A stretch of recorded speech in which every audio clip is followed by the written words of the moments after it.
महाराज एक मन में सवाल था कि एक तो आप जो ये कर रहे हैं वो ईश्वर ही कराता है और करता है। मैं डॉक्टर परसों शुक्ला, मैं एपीएन न्यूज और नेपाल वन न्यूज चैनल का मैनेजिंग एडिटर हूँ। आके दर्शन करने आया, बहुत धन्यवाद आपका। और ये जो आप किए हुए हैं ईश्वर ही करा सकता है, कोई सामान्य आदमी तो नहीं करा सकता है। ईश्वर करा रहा है। अब ईश्वर मैं ये दिख रहा था कि आप मानव सेवा में ये पूरा कार्य करवा रहे हैं, तो मोक्ष भी पाना है, मानव सेवा भी पाना है, तो दोनों में ये नहीं लग रहा है कि मानव सेवा करेंगे तो फिर पुनर्जन्म फिर वही ऐसे नहीं होगा। हाँ, कहते हैं बिन इच्छा जो देत है सो दान का है।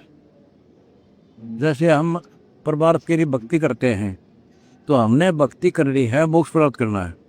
अब इसका एक तरीका होता है, गुरुबिन माला फेरते गुरुबिन देते दान, गुरुबिन दोनों निष्पन्न भी पूछो बेतुरान। जैसे आप वैसे डायरेक्ट कोई सेवा करोगे तो आपका कर्जा हो गया उन पर, तो फिर वो आपको आपने आगे वो देंगे, फिर कभी तो आपका जन्म होगा। अब आप गुरु शरण में आ गए, सतगुरु परमात्मा से मिला हुआ होता है, उससे जब उसके द्वारा जो दान किया जाता है कि जैसे मेरे को दान कर दिया, वो मेरे पास आ गया सारा, और मैं फिर कहाँ लगाऊंगा? धर्म में लगाऊंगा, वो धर्म से उनको पुण्य मिलेगा। और मेरा भगवान से कनेक्शन है, तो एक पावर है हमारे पास कि जो संस्कारों को काटने की ताकत है समर्थ के पास। मासा घटाए ना तिल बदय विद नारे के दो लेख, और सच्चा सतगुर मिटा के ऊपर मार दे में एक वाणी है सुख समेत। अब जैसे आपने दान किया, हमने आपको उतना दिया, वापस भगवान को ना देगा, आपको जरूरत है। बाकी आपके उस दान को आपकी भक्ति के उस अकाउंट में लिखेगा। अच्छा, फिर हमारे पास पावर है उस संस्कार को काट देंगे। जैसे राष्ट्रपति जी के पास पावर है 5-6 को वो टाल सकता है, तो वो पावर उस संत से होते हैं जो भगवान से कनेक्टेड है। अरे ये आप देखिए ना, भगवान से कनेक्टेड बिना यूँ काम हो नहीं सकता। तो कर्म और संस्कार अलग है कि एक ही है? देखो, संस्कार तो पिछले जन्म उनसे होते हैं, पिछले जन्मों में किए हुए जो पुण्य हैं, जो अच्छे बुरे हैं, उनसे संस्कार बनते हैं। और कर्म ही हम कर रहे हैं, जो बुरे कराएंगे तो बैड अकाउंट में, अच्छे कराएंगे गुड अकाउंट। ये अलग है, संस्कार अलग है और कर्म अलग है। तो धन्यवाद। और कोई प्रश्न और पूछ रहे हैं? डाकन का मास्टर हूँ मैं। ये कह रहे थे कि मोक्ष का मायने क्या है हमारा? मोक्ष का मायने होता है जन्म मरण मिटाए। गीता जाए 15 श्लोक 4 में कहा है कि जब मैं तत्वदर्शी संत हूँ तो उड़गे डंग के बगैर कम। सब शास्त्रों का मुझे ज्ञान है। गीता जाए 15 श्लोक 4 में कहा कि जब तत्वदर्शी संत मिल जाए, तत्व ज्ञान की प्राप्ति के पश्चात परमात्मा के उस परम पद की खोज करनी चाहिए, जहाँ जाने के बाद साधक फिर लौट कर संसार में कभी नहीं आता। ये मोक्ष है। मोक्ष का अंतिम उद्देश्य क्या होता है? मान लीजिए जैसे हम मोक्ष पा गए, न जीवन होगा न मरण होगा। ऐसा नहीं है, वहाँ जीवन होगा, वहाँ जीवन होगा, वहाँ जीवन होगा, वहाँ कभी मरण नहीं होगा, वहाँ कोई कोड नहीं, कोई कष्ट नहीं। और ये प्रमाण है, एक तो वैसे कहने से होता है, खुद परमात्मा है कबीर साहब, उन्होंने आके बताया। फिर 5-6 गवाह मैं दूंगा आपको जो उस स्थान को देख कर आया। वहाँ ऐसा ये तो नकली है, उसकी डुप्लीकेट नकल है, असली हमारा निवास वहाँ पर है। हम श्री रत्ना हमारा एक सत्संग है, वो सुनो जी। तो हम वहाँ जाएंगे तो वहाँ जन्म होगा, ऐसे एक बार होगा, फिर मृत्यु नहीं कभी होगी। महाराज अपने शरण में लीजिए, आप नाम ले जाइए, ये हुई बात है पंडित।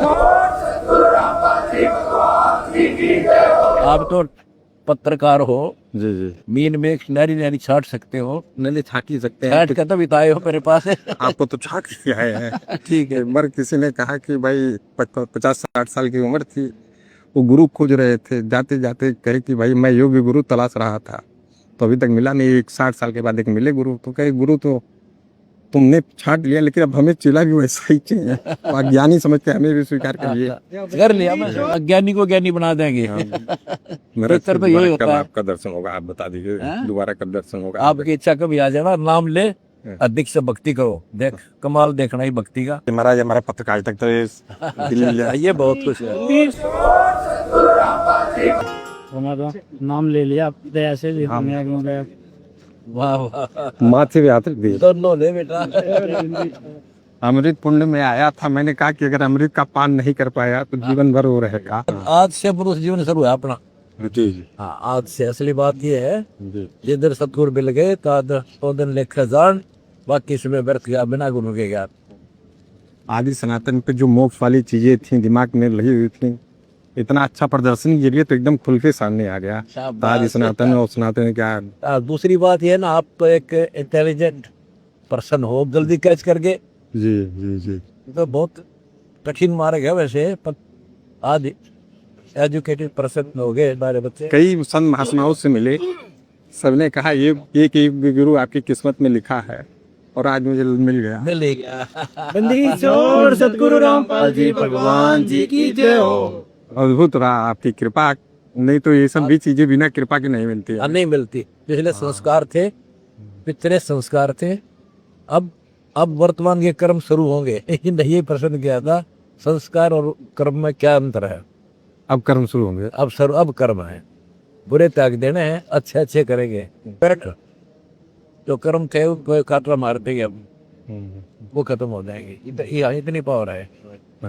बंदी छोड़ सतगुरु रामपाल जी भगवान जी की जय हो। ये सहसंदर्द है, ये करे, ये सहसंदर्द है।